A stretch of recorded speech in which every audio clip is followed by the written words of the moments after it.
รีวิวการขโมยเนาะตัวนี้ติดตั้งเรียบร้อยแล้วนี่ปุ่มล็อก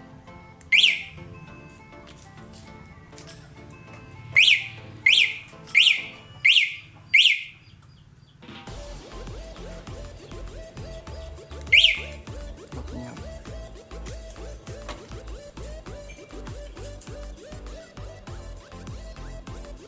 ที่ปุ่มมีเสียงเนาะแต่ว่าเมื่อจูนมาเสียบกับเกียร์รถมันจะดังเลย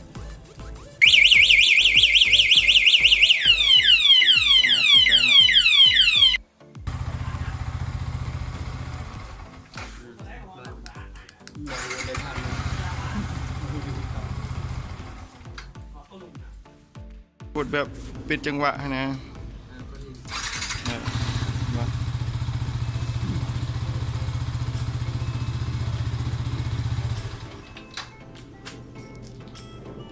ตัวคันแอนซ้ำกับว่าล็อกรถนะใครเขาล็อกเหือนล็อกอย่างอะไรเราสิไปบนนอกอื่นเขาก็ล็อกเวลาเอาเสาเอาไปเร็ว จอดไปเหือนนั่นน่ะมีแต่ล็อกอันนี้แล้วก็เอาแจ็คโคนะก็เอาไว้บนนั้นอยู่อันนั้นป้องกันไหลบอลก็ดีสมมุติเขาติดนี่แล้วก็เขาก็ล็อกคอล็อกอย่างอีกสิไง นี่ก็ล็อกเพราะว่ารถมูพระเจ้าบุกเกิดจริงดังปุ๊บพระเจ้าทอดแล่นหนักบนทันกระเจหักขาอยู่นี่ขาอยู่นี่เลยมูเขาก็เปิดกันไหนมาวันนี้มันนั่นว่าเขาบริใช้กันทั้งหมดเลยเขาจะใส่กันขโมยเปิดแล้วมันดังเสียงเลยแล้วเขาจะละหักจับดึงกระเจเลี้ยนเนี่ยมันละหักมันคือจูนมันก็มันโบมันก็มันคือมันก็งูก็มีที่จริงมันต้องมาเคาะรถก่อนบางคนนะอันนี้เห็นคลิปคนนึงคือมันหูส่วนใหญ่บางคนมันหูว่ารถเดียวนี้มันติดกันขโมยมันจะมาเคาะสีเบื้องก่อนถ้ามันบูดังมันจังรักมาเหือนะล็อกมือจิบไปปี๊บล็อกมานอนนี่เนาะ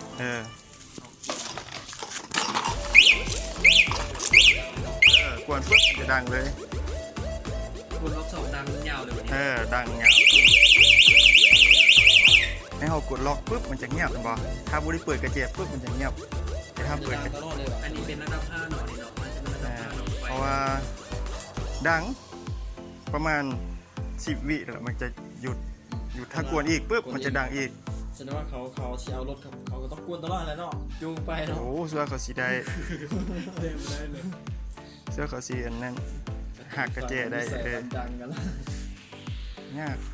กลัวเขาสีมั่งน็อตก็มีหลายตัวเขาสีแกะกันขโมยออกมันเป็นของง่ายเอาไว้ใส่เท่าไหร่ถ้ามีนะเขาโบอยากนั่นดอกเขาโบเสี่ยงดอกเขากระย่านเขาแห้งแล้วแปลกเลยนี่รุ่นนึงมันแต่ก้อนมันจะให้เป็นกระเจเนาะมาเสียบใส่ครับเป็นกระเจแล้วได้ตัวนั้นล็อกดิสล็อกดิสนะแล้วเดี๋ยวนี้เส้นเจ้าหายตัวนั้นก็บางอย่างมันนั่นคานใส่โอ้อันนั้นอย่างเงี้ยเวลาเอาไปไกลได้เอาที่เอาไปบางอย่างพวกอย่างเงี้ยทำอิฐนี่เขามันอยู่แบบเขามันใส่ขนาดบัดมือไปไม่รู้กูเป็นอย่างดอกที่นาเขาคิดว่าเขาแกมาใส่แล้วกันแล้วเกาะแล้วก็กดล็อกคือรถง่ายเลย